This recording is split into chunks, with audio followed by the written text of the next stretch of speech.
اللهم أعنا على بر والدينا، اللهم واجعلنا بارين بهما واصلين لهما، اللهم أعنا على الطاعة لهما دائما وأبدا، والدعاء لهما في حياتهما ومماتهما.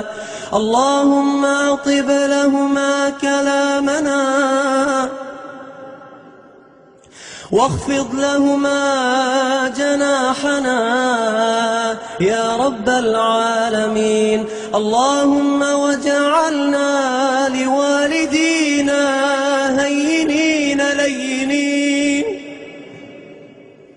سمحين حبيبين يا رب العالمين. اللهم ومن مات منهما فاجعل قبره روضة من رياض الجنة،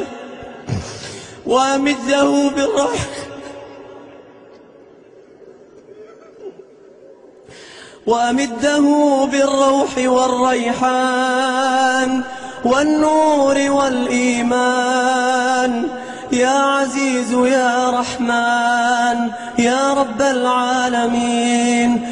اللهم يا من علت له الوجوه وخشعت له الأصوات ووجلت له القلوب، اغفر اللهم لموتانا ولجميع موتى المسلمين الذين شهدوا لك بالوحدانية ولنبيك بالرسالة وماتوا على ذلك.